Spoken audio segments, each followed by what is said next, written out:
성자와 성령의 이름으로 아멘. 에베소서 1장 3절에서 5절의 말씀입니다. 하느님께서는 그리스도 안에서 하늘의 온갖 영적인 복을 우리에게 내리셨습니다. 세상 창조 이전에 그리스도 안에서 우리를 선택하시어 우리가 당신 앞에서 거룩하고 흠없는 사람이 되게 해주셨습니다. 사랑으로 예수 그리스도를 통하여 우리를 당신의 자녀로 삼으시기로 미리 정하셨습니다. 이는 하느님의 그 좋으신 뜻에 따라 이루어진 것입니다. 이 모든 기도 늘 저희들을 위해서 전부해 주시는 성모님과 함께 우리 주 예수 그리스도를 통하여 기도드렸습니다. 아멘. 예, 오늘 제24 구원자이신 예수님에 대해서 강해해 주실 신부님을 모시겠습니다. 서울대교구 이창진 아펠레오 신부님이십니다. 박수로 맞으십시오. 신부님 사랑합니다. 감사드립니다.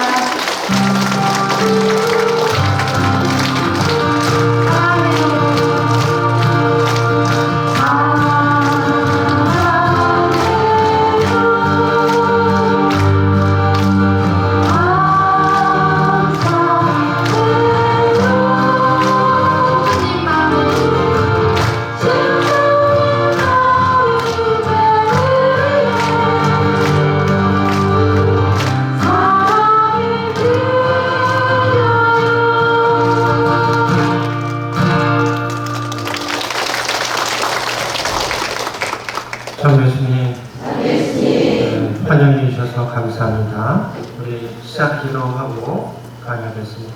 성부와 성자와 성령의 이름으로 아멘. 저희를 사랑하셔서 당신의 아들을 보내주신 하나님 아빠 아버지, 오늘도 이 시간을 당신께 봉헌합니다. 오늘 이 자리를 당신의 거룩한 성혈로 덮어주시고 이 자리에 사는 모든 일이 하나님 뜻에 온전히 맞게 이루어지도록 이 장소와 이곳에 있는 저희 모두를 축복해 주소서. 또한 우리를 위해서 늘 도와주시는 성령님, 오늘도 저희 몸과 영혼을 귀를 열어주시고 저희 각자가 들어야 될 말씀을 알아서 깨우칠 수 있도록 성령께서 직접 저에게 말씀하소서. 오늘 저희를 위해서 은총을 전구해 주시는 성령의 짝이신 성모님, 오늘도 시간을 어머니께 봉헌합니다. 저희 모두를 위하여 필요한 은총을 전구해 주소서. 이 모든 기도 성모님과 함께 우리 주 예수 그리스도를 통하여 기나이다. 아멘. 성부와 성자와 성령의 이름으로 아멘. 참 예수님, 예수님, 성령 세미나에 초대받은 여러분들께 진심으로 축하의 말씀을 드립니다. 우리가 세례를 다 받았지만 진짜 살아계신 성령 하느님을 머리가 아니라 마음으로 체험할 수 있는 이 프로그램에 여러분들이 초대되기 때문에 제가 축하를 드립니다. 이 성령 세미나는 사람이 구원해서 만들어낸 것 같지만 하느님께서 계획하셔서 이 안에 그냥 들어와서 마음의 문을 열면 누구든지 다 살아계신 하느님의 현존을 체험하게 될 것입니다. 성령 세미나 하다 보면 유혹이 참 많아요. 거기 가야 되나 말아야 되나, 또 강의 가려고 뭐 자꾸 안 좋은 일이 생길 것 같아서 생기는 것 같고, 꼭 내가 거기에 가면 안 될 것 같은 그런 마음이 유혹이 되는 경우가 많아요. 그죠? 그럴 때일수록 더 와야 돼요? 안 돼 나와야 돼요? 본인이 상황한 경우를 제외하고는 그냥 몸이 다치고 아프더라도 무조건 오세요. 그러면 진짜 특별한 요청을 받습니다. 오늘은 구원자이신 예수님에 대해서 저희가 강의를 듣도록 하겠습니다. 우리 성경 말씀을 보면 로마서 골로새서 1장 13절 말씀 한번 읽겠습니다. 아버지께서는 우리를 어둠의 권세에서 구해내시어 당신께서 사랑하시는 아드님의 나라로 옮겨주셨습니다. 모든 사람이 죄를 지어 하느님의 영광을 잃었습니다. 로마서 3장 23절. 네, 처음에 하느님께서 인간을 창조하실 때는 온 세상을 다 만드시고 마지막으로 사람을 만드셨어요. 당신이 만드신 것을 보고 참으로 좋았다 하시고 그 모든 좋은 것들을 사람에게 다 주셨습니다. 사람은 하느님을 닮은 영적인 존재이기 때문에 공간 만물 안에 깃든 하느님의 섭려 사랑을 깨닫고 나를 이렇게 사랑해 주신 하느님께 감사와 찬미를 드릴 수 있는 존재입니다. 아담과 하와가 처음에 살았던 곳이 어디예요? 에덴 동산에서 살았어요. 그래서 하느님께서 정해주신 어떤 규율에 따라서 하느님 말씀에만 순종하고 살았으면 우리에게 주어진 영복, 영원한 복락은 그대로 다 유지가 될 수 있었는데 여러분들이 잘 아시는 것처럼 우리 원조인 아담과 하와가 마귀의 유혹을 받아서 하나님의 뜻을 거스렸죠. 그죠? 네, 하나님께서 따먹지 말라고 하는 선악과를 따먹었어요. 어떤 분들은 그 선악과가 혹시 사과나무가 아니었을까? 근데 그 나무가 중요한 게 아니라 더 중요한 거는 하지 말라고 하는 하나님께서 순명하라고 하셨지만 순명하지 않은 그 인간의 그 마음이랄까? 또 그것을 부추긴 사탄도 문제가 있지만 어쨌든 인간은 하나님의 뜻에 불순명함으로 인하여 죄가 들어왔습니다. 하나님과 죄는 섞여서 살 수 있어요? 없어요? 물과 기름이 하나가 안 되듯이 죄에 오염된 사람은 하나님과 같이 살 수 없었기 때문에 어쩔 수 없이 에덴 동산에서 우리는 나오게 됐죠. 에덴 동산에서 나온 순간 삶은 고통이었습니다. 죄와 죽음과 질병과 여러 가지 환난과 시련과 아픔들 또 마귀의 압제가 있었습니다. 그래서 하나님 나라를 떠나온 모든 사람들의 삶은 정말 행복한 것도 잠시였지만 모든 사람들이 죽음에 대한 공포를 느끼고 있습니다.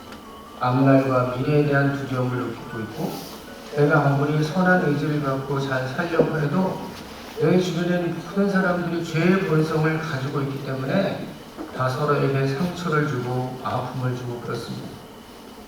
여러분들 원죄와 본죄 얘기를 들으셨죠?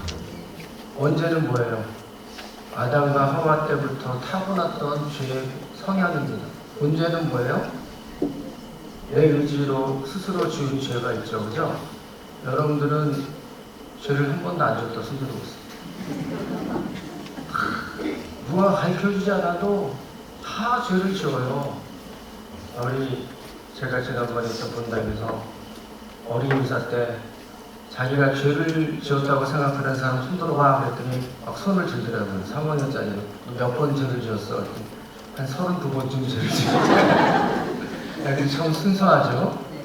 네, 우리는 실제로 생각으로 마음으로 행동으로 너무나 많은 죄를 짓기 때문에 모든 사람이 죄를 지었으므로 하느님께서 우리에게 주셨던 본래의 영광스러운 모습을 잃어버리게 되었다. 그래서 끊임없이 우리는 죄 속에서 그리고 이러한 죽음과 질병이라고 하는 그리고 영원히 살아야 될 우리가 시간과 공간의 제약이라고 하는 것 안에서 병들고 죽어가는 것을 두려워하게 됩니다. 그렇기 때문에 모든 사람이 다 행복한 것 같지만 마음속에 고통받고 힘들고 어려울 때마다 본성적으로 우리는 아담과 하와가 살았던 에덴 동산에 대한 이상을 꿈꿉니다. 더 이상 질병이 없고 고통이 없고 마귀의 유혹이 없고 영원히 살 수 있는 그 행복한 곳에 대한 갈망이 모든 사람들한테 다 있습니다. 여러분도 그러세요? 시대를 초월해서 모든 민족들에게 어느 나라 사람이든지 다 그러한 영원한 생명에 대한 동경을 가지고 있습니다. 그런데 그 영원한 생명을 얻으려고 해도 어떻게 얻어야 되는지 아무도 몰라요. 어디로 가야 할지 누구를 찾아가서 그것을 해야 될지 몰라요. 그리고 설사 그것을 줄 수 있는 분이 하느님이라 할지라도 어떻게 하느님을 만나야 되는지, 인간이 하느님을 만나러 가실 수 없어요. 네? 물론 하느님 어디나 계시지만 어디든지 못 찾아요. 어떻게 해야 그러한 옛날에 우리에게 주셨던 그 구원을, 영원한 생명을 다시금 받을 수 있는지 방법도 몰라요. 그래서 죄만 짓고 아파하고 힘들어하고 눈물의 골짜기에서 눈물을 흘리며 고통을 당하고 있을 뿐입니다. 무엇보다도 지금 당장 만일에 우리가 죽어서 이 세상을 떠난다 할지라도 내가 그동안 지었던 죄에 대해서 이미 오염이 되어 있기 때문에 나는 하나님 앞에 심판을 받으면 천국을 갈까요? 지옥으로 갈까요? 네? 내가 살아온 인생에 예수님 믿기 전에 모든 사람들이 다 가슴속에 깊은 곳에서는 영원한 생명과 구원을 갈망하고 있는데, 그래서 만일에 죽어서 하나님 앞에 갔어요.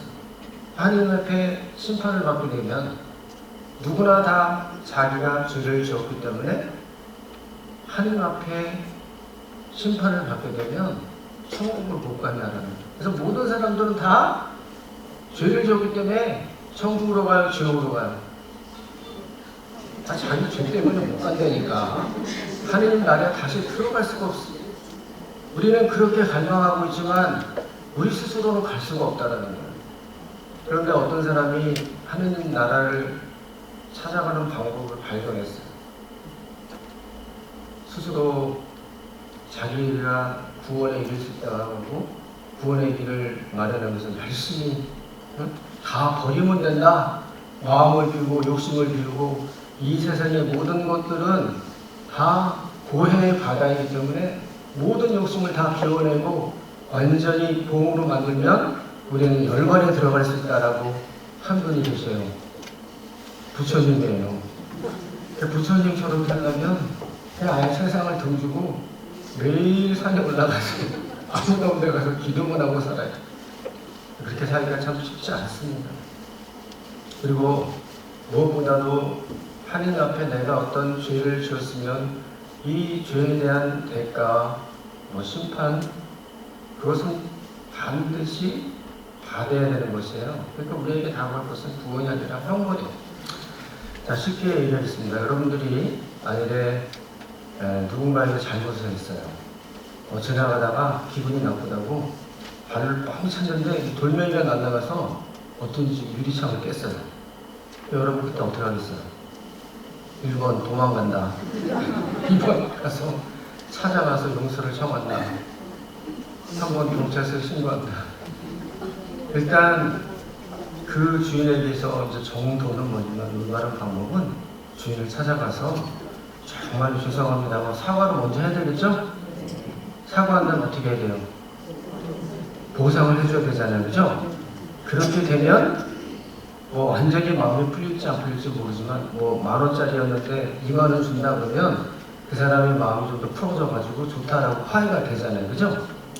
잘못을 했으면 그 잘못에 대한 화해를 위해서는 사과와 함께 반드시 보상이 필요하다. 같은 사람들끼리 있어요.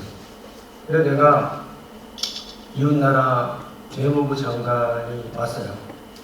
그분이 어느 나라라고 얘기는 하지 않았는데 독도는 일본 땅이라고 그랬어요. 너무 화가 나가지고 내가 그 사람한테 계란을 던졌거든요. 잘못했어요? 안 잘못했어요? 그럼 아니 여러분 마음은 속시원하다고 하지만 법적으로는 걸리잖아요. 그러면 내가 만일에 이 죄에 대해서 용서받으려고 그러면 어떻게 해야 돼요? 우리 가족이 다 가서 무릎 꿇고 사과하고 그러면 될까 안 될까요? 된다 손 들어보세요. 안 된다 손 들어보세요. 잘 모르겠다 손 들어보세요. 안 돼요. 내 개인이 한 사람한테 했으면 상관없지만 저 사람은 한 나라 외교부 장관이니까 누가 가서 사과를 해야 나를 대신해서 외교부 차관이 가면 될까 안 될까요? 된다 손 들어보세요. 안 돼요. 저 사람 장관인데 왜 차관이 나가?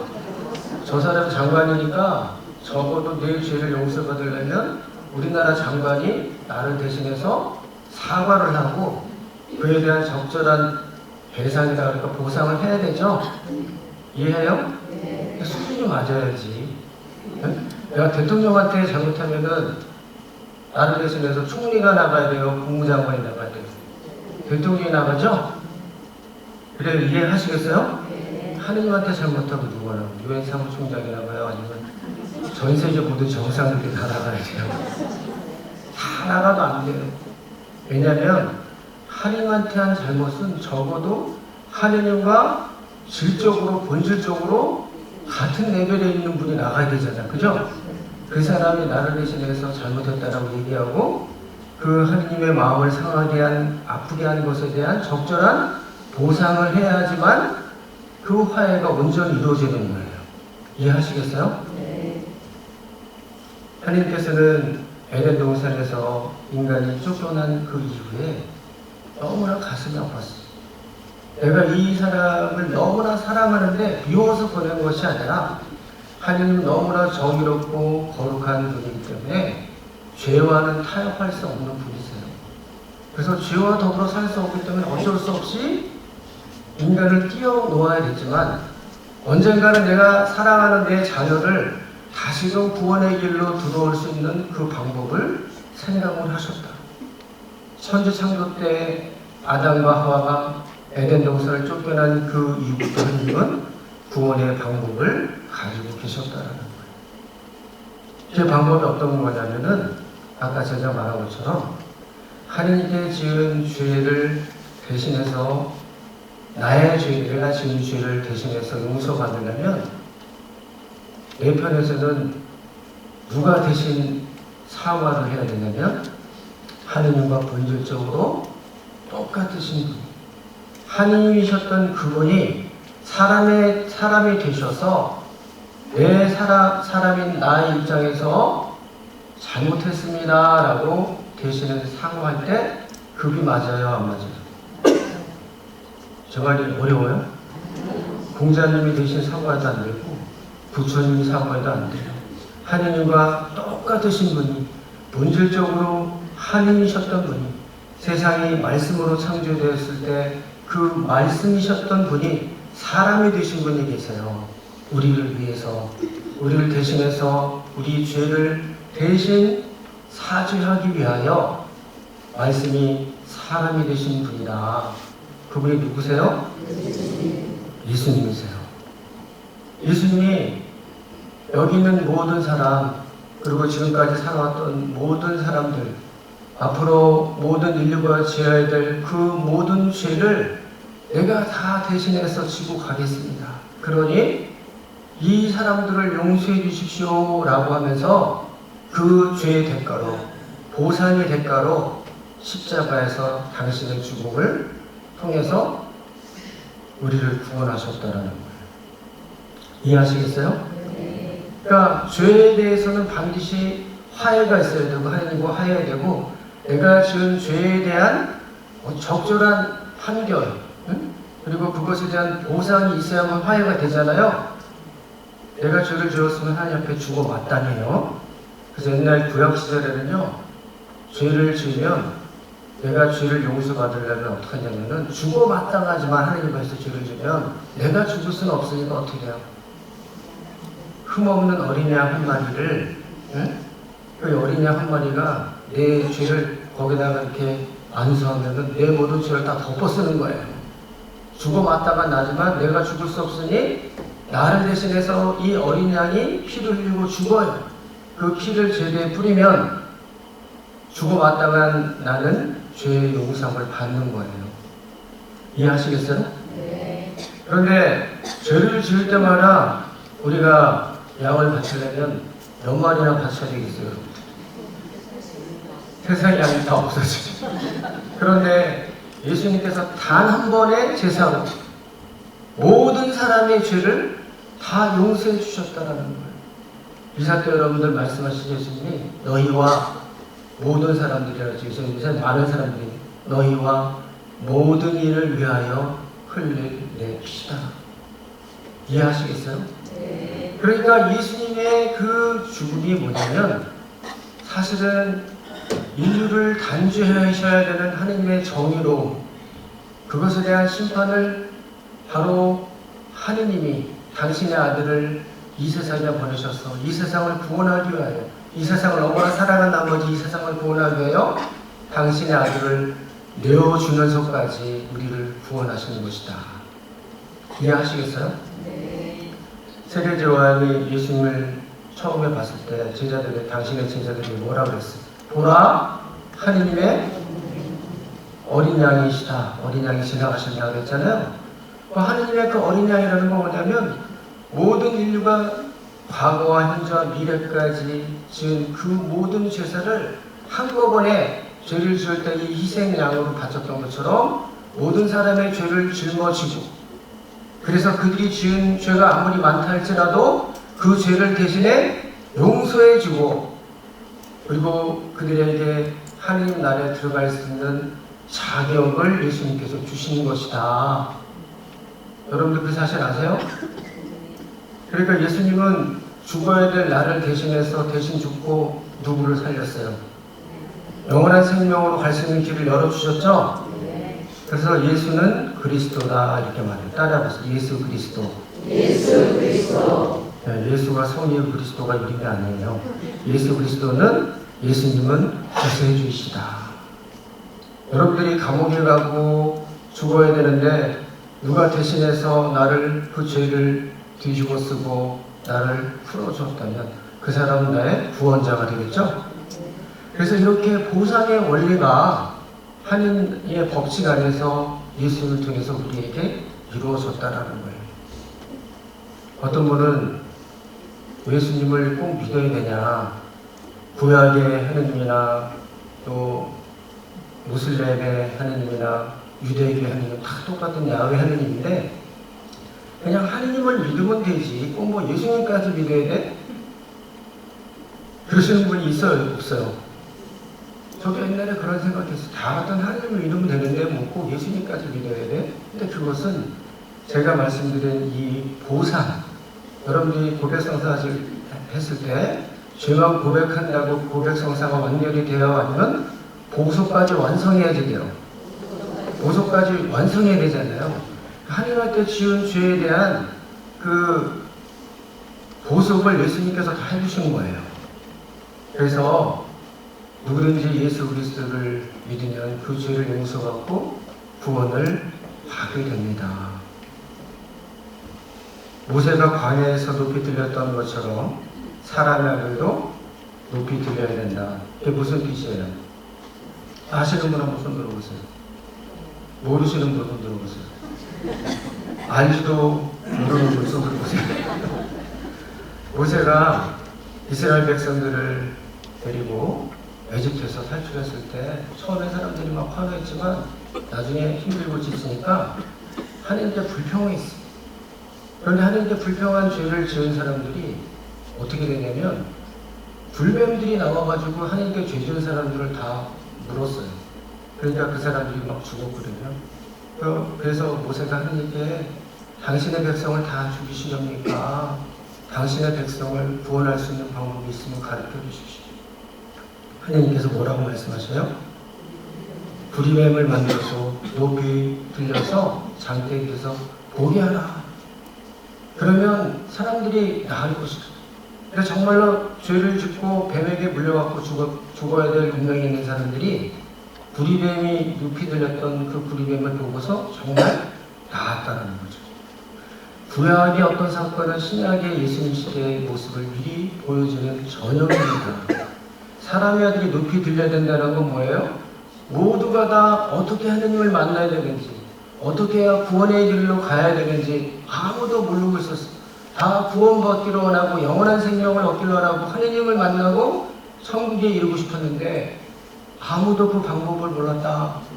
그런데 먼저 하느님께서 당신의 아들을 보내주셔서 모든 사람들이 구리뱀을 강에서 높이 들렸던 것처럼 그 구리뱀을 보듯이 예수님이 십자가상에서 높이 들려야 한다는 그 사건이 이루어짐으로 인하여 그 예수를 믿는 사람마다 다 구원을 받게 되었다는 거예요. 어려워요, 쉬워요? 너무 쉬워요. 그러면 구리뱀을 만들지 말고 좀 비싼 거 황금뱀을 좀 만들지. 다이아몬드 뱀을 만들었어요, 만약에. 그래서 다이아몬드 뱀을 올렸을 때 그걸 본 사람 낳았을까요, 안 낳았을까요? 낳았다 손 들어보세요. 안 낳았다 손 들어보세요. 잘 모르겠다 손 들어보세요. 아니에요. 황금뱀을 만들거나 다이아몬드 뱀을 만들어서 올렸으면 죽었어요. 왜 그럴까요? 하느님이 정하신 방법, 하느님이 정하신 길은 뭐예요? 구리뱀이에요? 황금뱀이에요?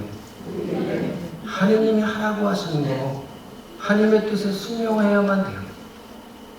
그러면 세상에 많은 진리가 있고 많은 철학자가 있어요. 공자도 진리를 말하고 마호메트도 구원자라고 얘기하고, 요새 뭐 JS 뭐 누구라? JMS인가 뭐 그런 사람 있잖아요. 자기도 구원자라고, 신천지도 막 그러고 다 구원자라고 해요. 근데 어느 구세주를 믿어야 진짜 구원을 받을 수 있어요? 하느님이 정하신 하느님께로 가는 유일한 길은 누구예요? 하느님 정하신 게 문선명이에요, 예수님이에요? 확실하잖아요. 네? 하느님께서 주신 이 진리는 여러 개예요? 아니면 절대적인 진리 하나밖에 없어요?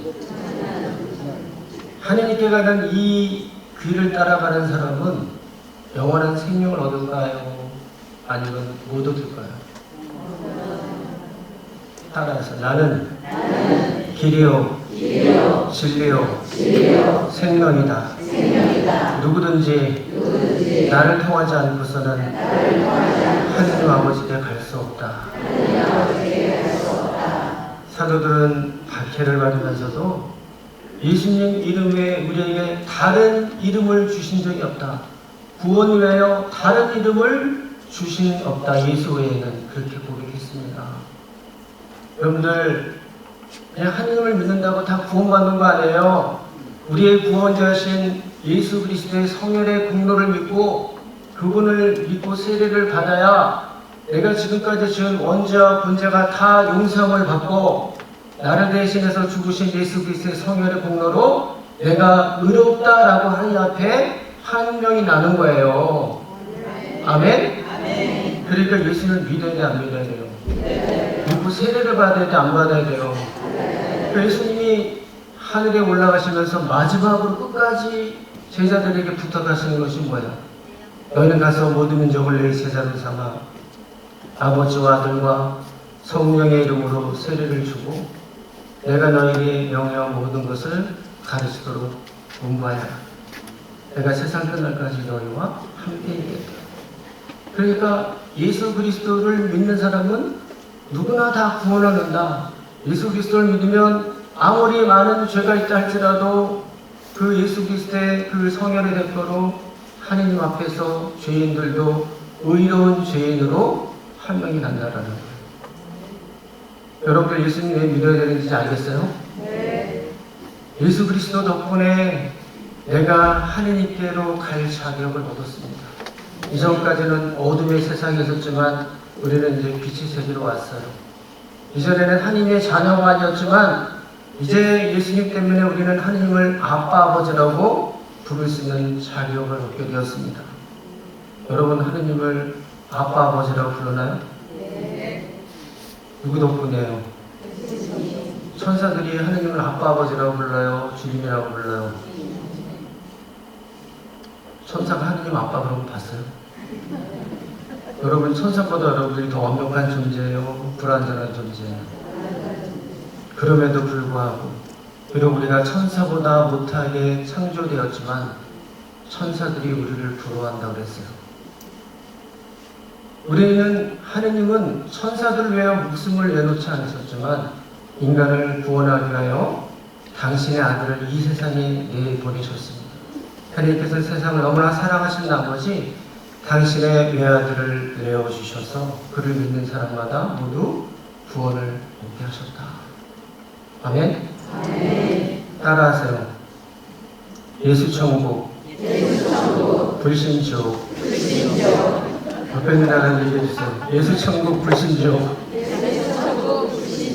이거 굉장히 이렇게 뭐 개신교에서 뭐 지하철에서 막 얘기하는 것 같은데 단순하지만 엄청난 진리를 담고 있습니다.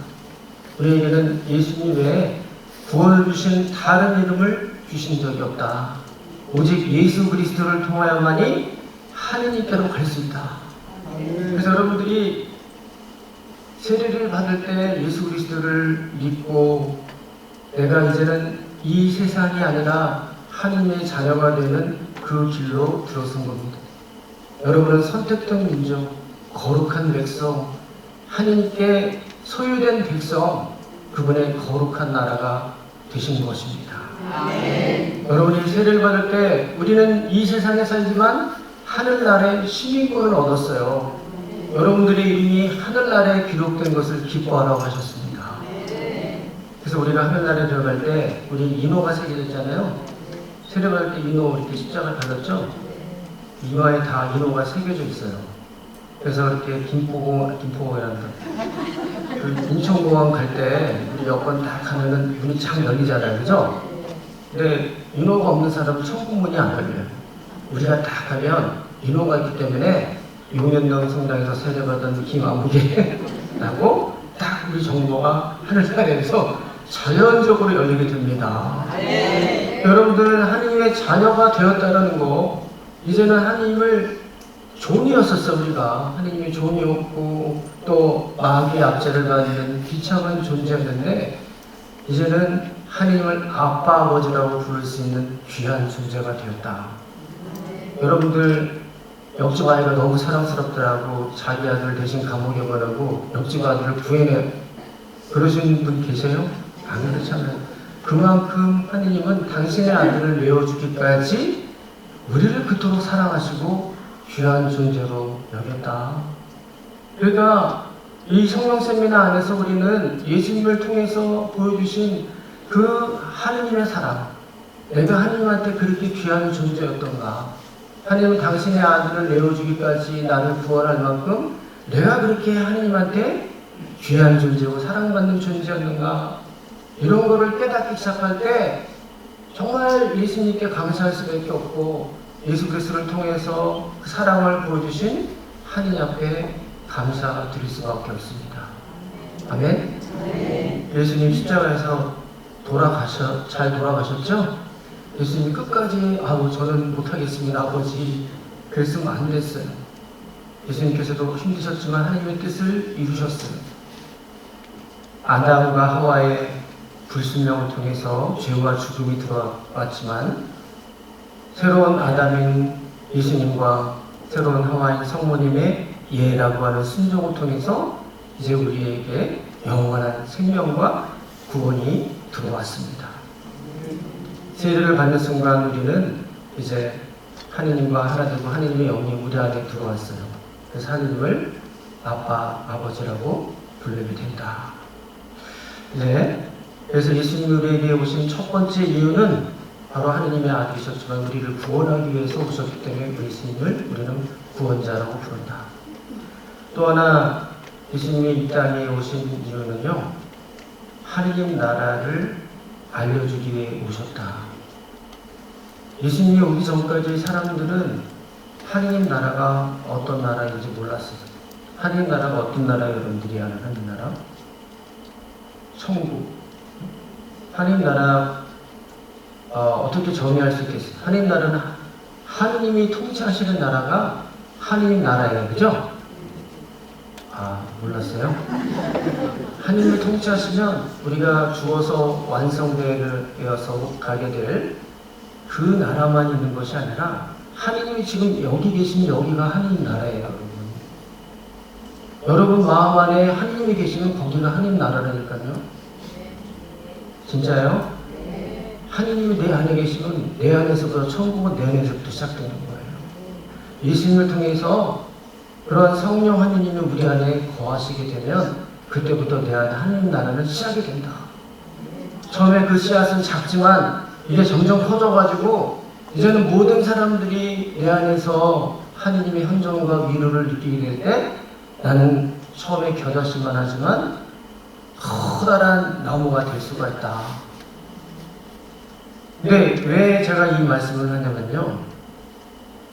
하느님 나라는 아까 말했듯이 죄와 고통과 죽음과 질병 이런 것이 없는 나라가 하느님 나라예요. 그죠?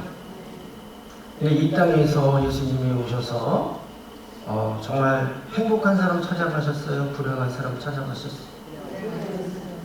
아픈 사람 찾아가셨어요? 아니면 맨날 그냥 잘 먹고 잘 사는 사람 찾아가셨어요? 아픈 사람 중에 특히 아주 병자들, 그죠? 병자 중에 아주 심한 병자들, 수십 년 된 불치병을 앓고 있고 도저히 구원이라는 것을 생각해 볼 수 없는 사람. 예를 들자면 나병 환자가 있었어요. 나병 환자는 아주 막 살이 문드러지고 막 그런 거잖아요. 그죠? 자기 얼굴이 이렇게 변해가고 살점이 떨어져 나가는 볼 때 자기 자신의 얼굴을 보고 자기를 사랑할 수 있을까 없을까요? 나는 마치 저주받은 것 같아요. 그리고 주변에 가족들마저도 옮을까봐 나를 멀리해요. 하느님께 기도를 했는데 치유가 안 돼요. 하늘과 세상과 내 자신으로부터 스스로 소외되는 엄청난 질병이잖아요. 희망이 보여요, 안 보여요? 몇십 년 동안 팔이 굽고 또 38년 동안 맨날 누워서 있다가 일어나지도 못하고 화장실도 못 가고 그런 사람들한테 삶의 기쁨이, 희망이 있을까 없을까요? 그런 사람들한테는 아무런 희망이 없잖아요. 예수님이 정말 세상 사람들에게 손가락질 받고 사람들한테 무시당하는 그런 주인들을 찾아가셔서 형제여 하고 그들과 함께 밥을 먹고 술도 마시고 이야기도 하고 그랬죠? 그 형제들을 찾아간 이유가 뭘까요? 모르시는 분좀 들어봐. 지금 얘기하면 거의 다 얘기해줬어요.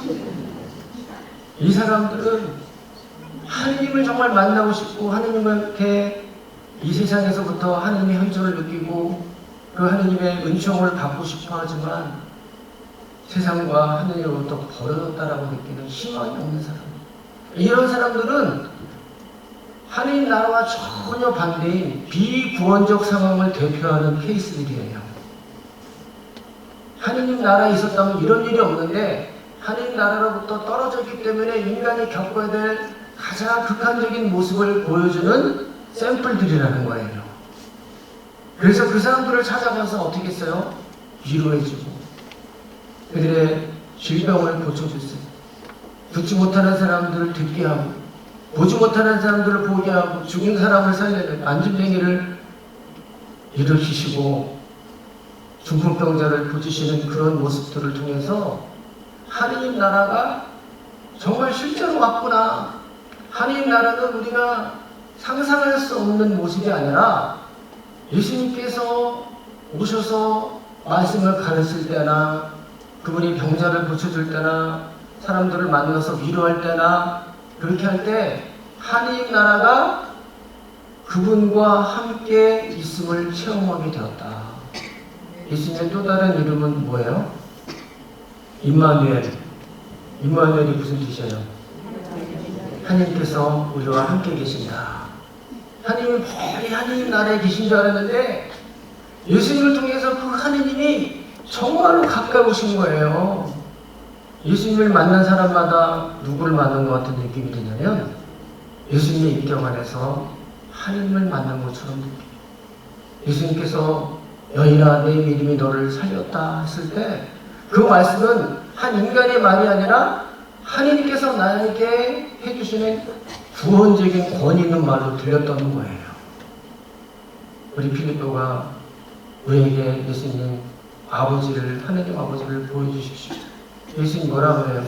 필립보야 내가 이렇게 오랫동안 너와 함께 있었는데도 너는 나에게 아버지를 보여달라니 그게 무슨 말이냐?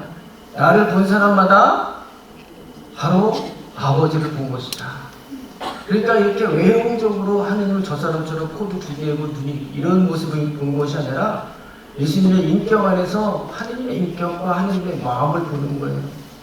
예수님이 누구를 찾아가서 어루만져 주느냐 그 모습 안에서 하느님께서 정말로 먼저 만져주고 고쳐주기를 원하는 그 사람의 그 예수님의 모습 안에서 하느님의 관심을 받다라는 거죠.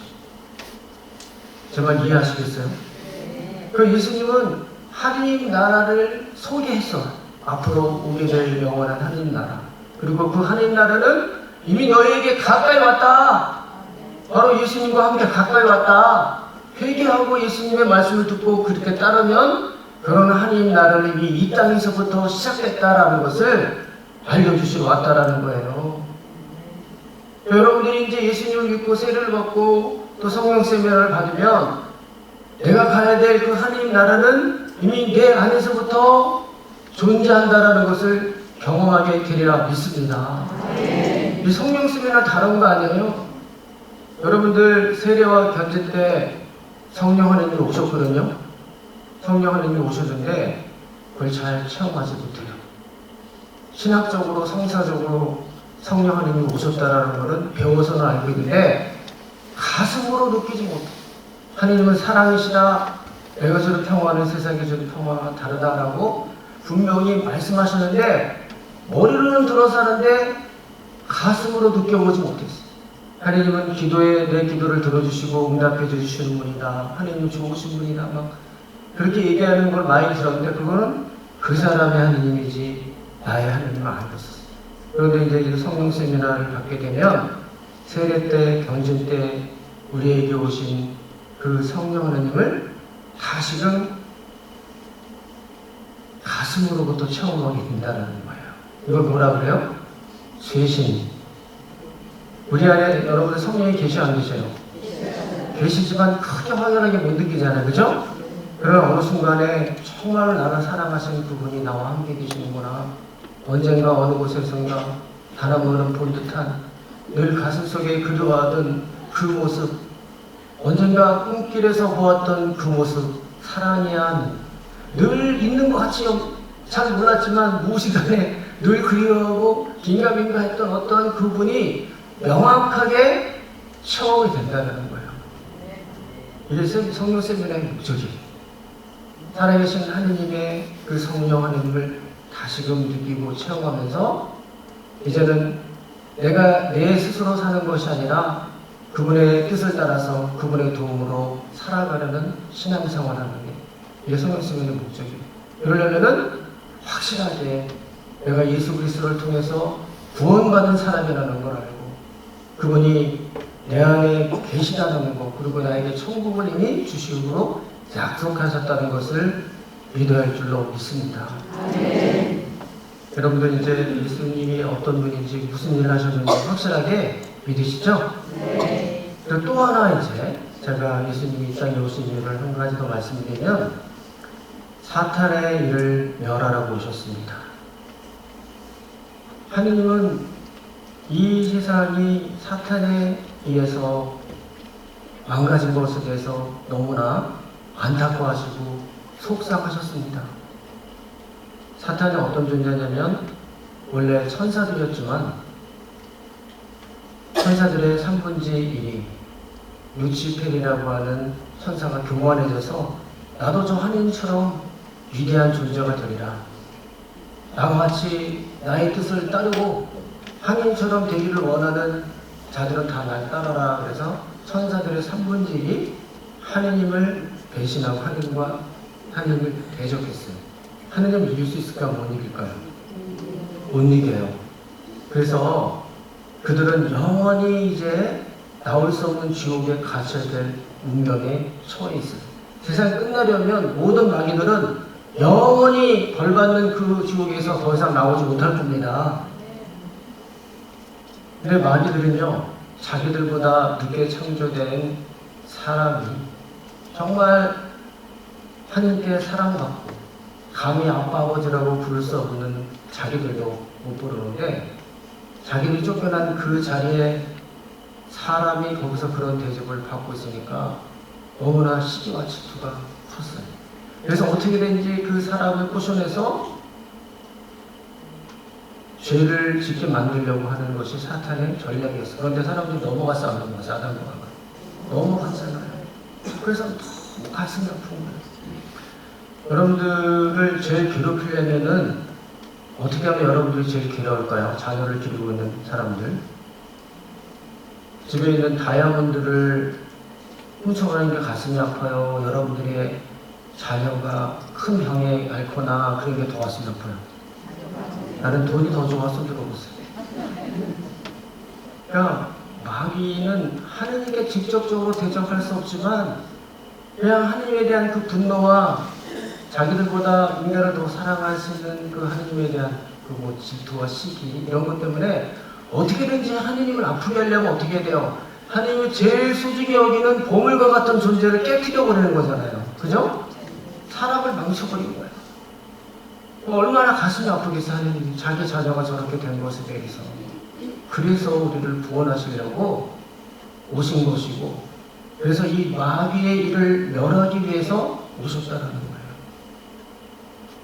예수님이 이 땅에 오시면서 병자들 고쳤을 뿐만 아니라 마귀를 쫓아냈잖아요.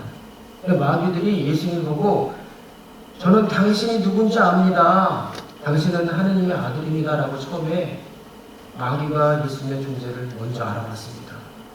우리를 심판하러 오신 겁니까? 이제 마귀들은 주님이 이제 재림하실 때 세상 끝날에 완전히 심판해서 영원한 지옥불에 갈 자신의 운명으로 알고 있었기 때문에 예수님이 오셨을 때 그때가 된 줄 알고 너무나 두려워했다.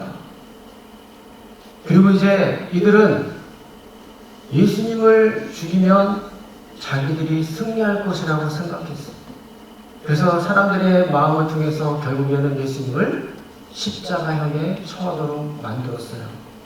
그래서 예수님이 돌아가셨을 때 우리가 이겼다라고 하고 엄청난 함울을 질렀다라는 거예요. 그러나 집진된 자들이 버린 그 돌이 모퉁이 돌이 뭐가 되죠? 집진자들이 뒀던 돌이 모퉁이 돌이 되었다고 그러잖아요.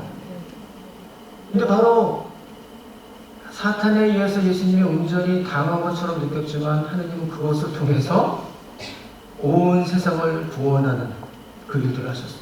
그리고 마귀가 하나 몰랐던 거가 뭐냐면 죽일 줄은 알았는데 부활이라는 것이 있는 걸 몰랐어요.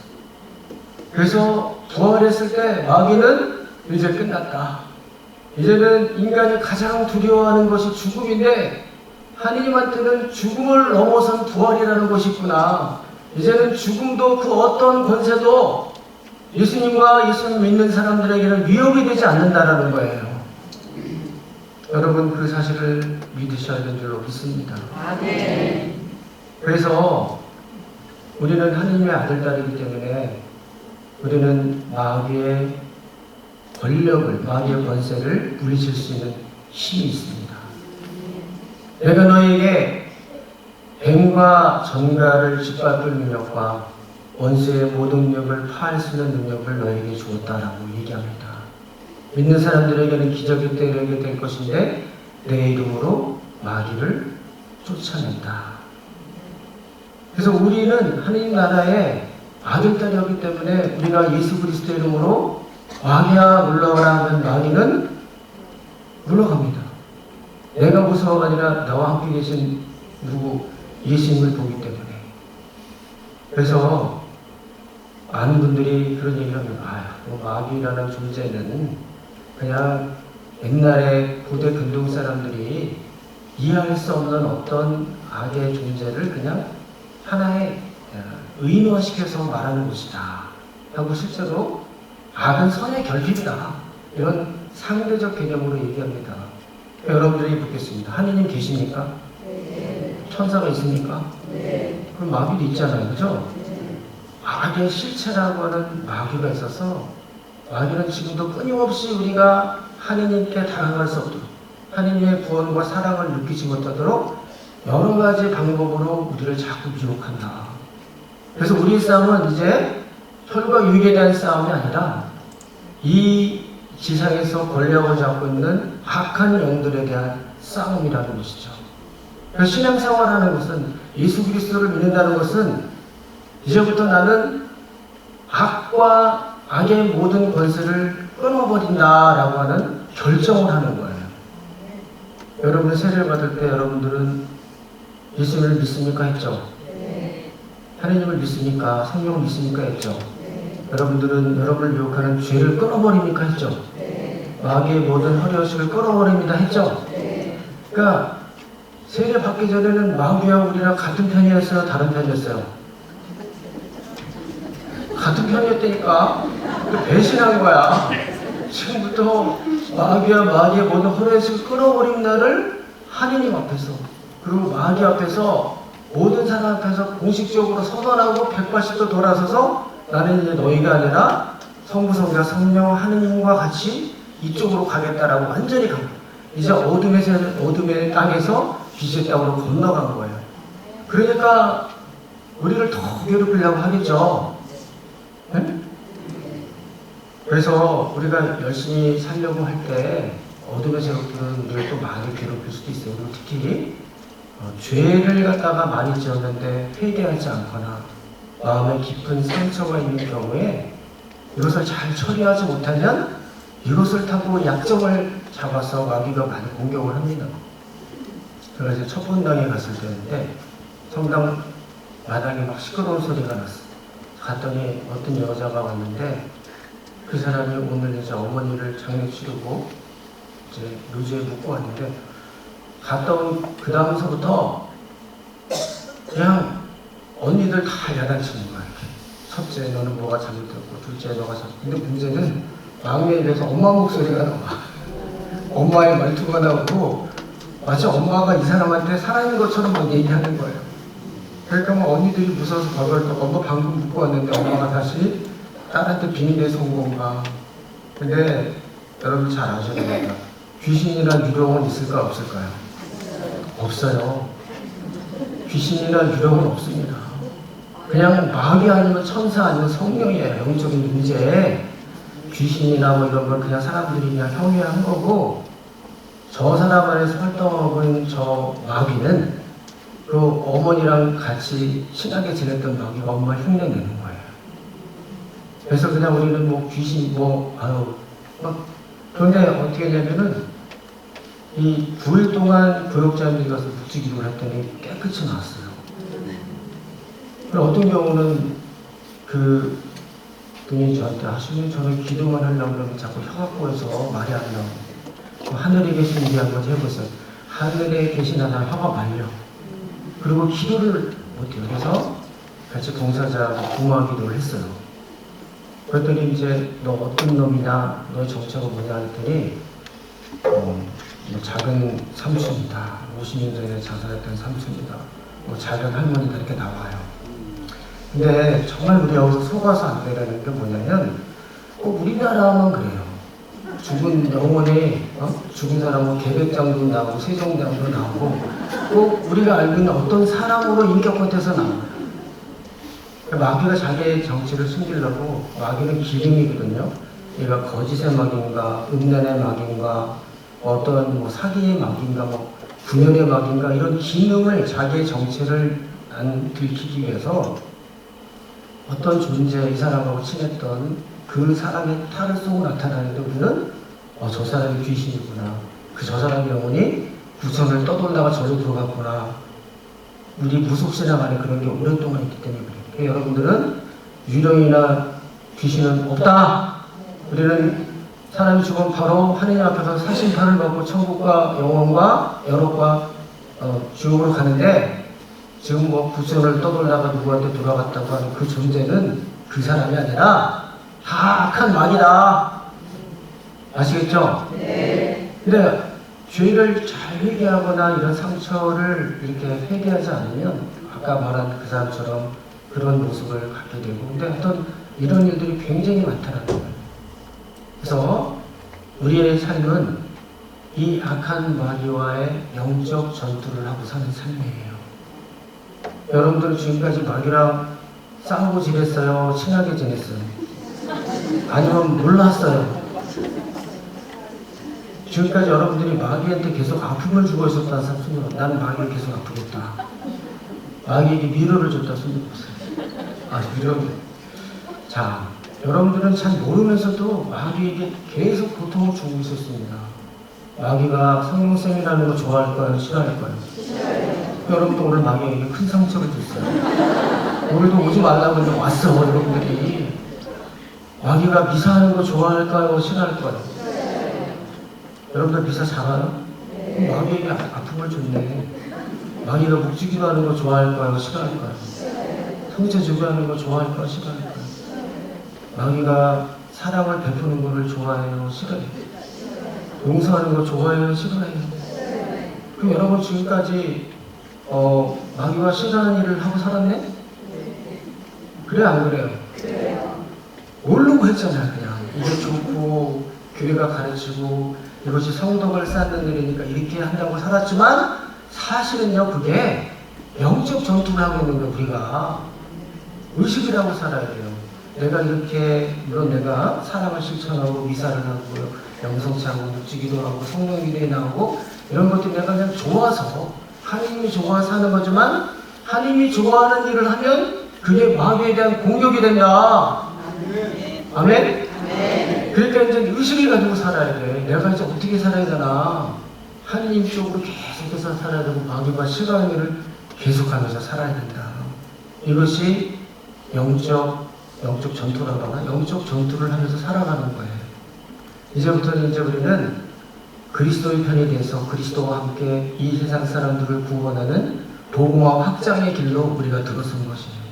마귀가 제일 싫어하는 일이라 여러분들 지금껏 잘 해오셨던 그것들을 성령 세미나를 통해서 더 큰 힘과 활력을 받고 내가 지금까지 해왔던 일들이 참 잘했구나.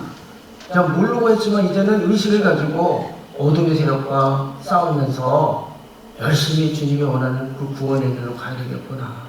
그렇게 사셨으면 좋겠습니다. 그리고 항상 우리 편에서 우리를 도와주시는 성모님께 기도를 많이 하세요. 세미나 기간 중에도 많이 기도하시고 그렇게 성모님께 기도하면은 뭐 이렇게 확연하게 뭐 이렇게 눈에 들어오고 확 느낄 만큼 뭐 이렇게 오는 건 아닌데 나중에 보면 다 알아서 이렇게 뒤에서 다 도와주셔요. 특히 어렵고 힘든 과정 중에 있을 때 이렇게 마귀의 압제나 두려움과 이런 것들에 시련을 받고 있다고 느낄 때 성모님께 열심히 기도하세요.